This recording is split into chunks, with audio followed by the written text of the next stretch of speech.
company, always on the run, a destiny, oh, it's the rising sun.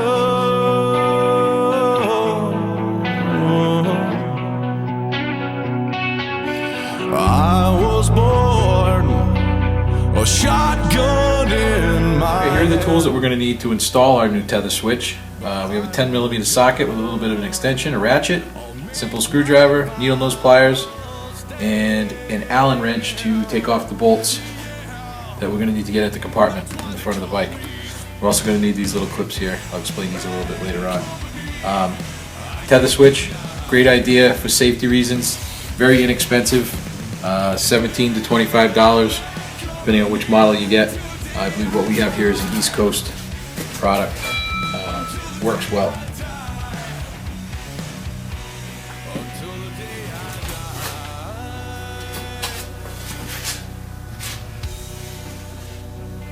We've installed the kill switch here on the handlebars in a nice, easy to access location so that you can connect it to your body. The kill switch comes with two wires, a long wire and a short wire. The shorter of the two wires is your ground wire.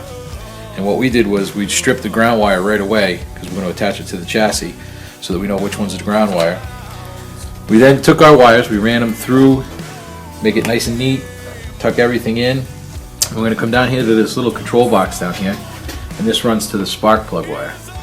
And what we're going to do is we're going to take a 10mm socket, we're going to loosen this up, we're going to put the ground wire on, and then we're going to take one of these little blue clips that you can get at any auto parts store, and we're going to basically splice this lead into this orange wire here, and when we make all the connections and everything is right and fire it up, the kill switch will work.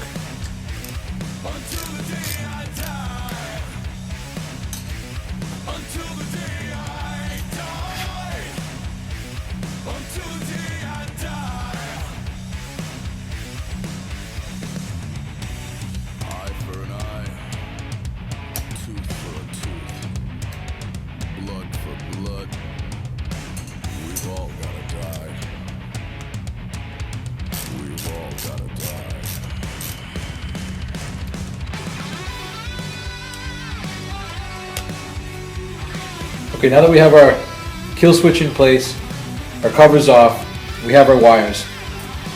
The short wire is our ground wire, so we strip that. That way we know which one's which because neither one of them are color coded. So what we did was we've run our wires down to here, and what I did was rather than have a bunch of extra wire hanging around, we cut them to length, and that way we shortened them up. Once we're all done, we have it connected, we've tried it and it works. We'll just take a couple zip ties. We'll just zip tie these wires together and make sure nothing's rattling around or loose. All right, so now we're going to test it out, make sure everything's working properly. Our plug's back in, and we're attached to our chest protector here, but for demonstration purposes, we'll just pull it out.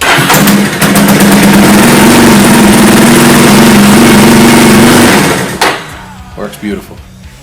Just so you know, you'll be able to turn the motor over, but what this does is it actually grounds out the spark plug. So without this thing in, and this little piece open, this piece here opens and closes. It's open now, which means that the spark can travel to the plug. When this is out, this is closed, grounds out the spark plug wire into the chassis, and that's what allows it to be killed.